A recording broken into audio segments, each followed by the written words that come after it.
No niin, minkä takia päätitte tulla tänne jamittelemaan? Kokeilemaan, että saataisiin jotain kivaa aikaa ja yleensä on voitu. Oletteko te ollut jossain aikaisemmin? Syyskuussa olen itse vastaavissa. Niin siellä meidän. Ja me oltiin silloin Espoossa, oli se Microsoftin Box Hackathon. Siellä kävi. Siinäpä oikeastaan niin kun tämmönen Game Jamin kokemus meidän osalta. No minkä taustaisia ihmisiä te olette? Että... Tieteen käsittelytiedettä opiskellaan molemmat. Joo. Monta vuotta opiskellaan sitten aika semmoista harrastusta ja kiinnostuksen pohjalta tulee sitten muuta projekteja vähän. Ei meillä oikeastaan pelin tekemistä ole kokemusta sitten sen enempää kuin näissä, että nyt vähän lähdettiin tutustumaan tämmöiseen GDX-kirjastoon. Täällä on mobiilipelipuolelle enemmän.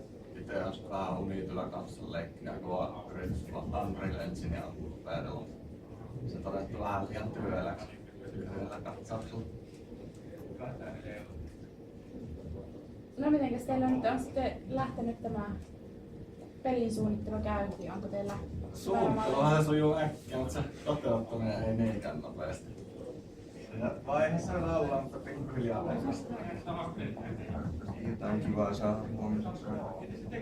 No jos ei tule huomenna valmiiksi, niin sitten te voitte lähteä kehittelemään sitä uudestaan sitten huhtikuussa. Että huhtikuussa me järjestetään täällä sellainen paikallinen jami, että olisiko kiinnostusta tullut sitten uudestaan paikalle? Mahdollisesti. Kyllä tietenkin. Siinä on mitään.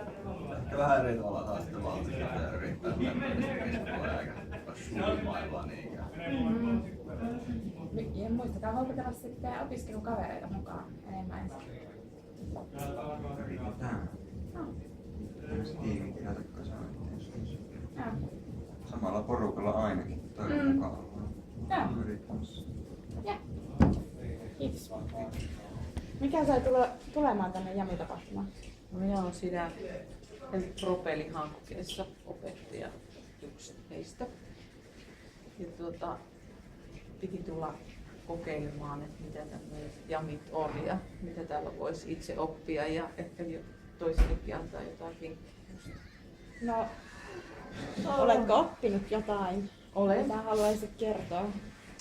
Mä oon oppinut näkemään, että mitä se koodari oikein tekee ja miten tärkeä henkilö se on tässä pelien tekemisessä. Ideoita on, voi olla paljon, mutta kaikkia ehkä voi toteuttaa. Ja ne, ketkä osaa tehdä, niin tosi arvokasta työtä tekee.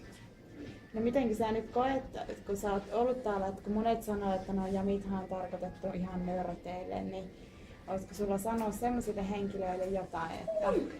Tulkaa mukaan, täällä on kivaa. Ihan oikeesti kokeilla erilaisia pelejä. Ja sitten vaikka minäkin olen nyt tälleen jo ikää on itselläni, niin silti täällä unohtuu ikä näissä gameissa. Se on hyvä se riittää.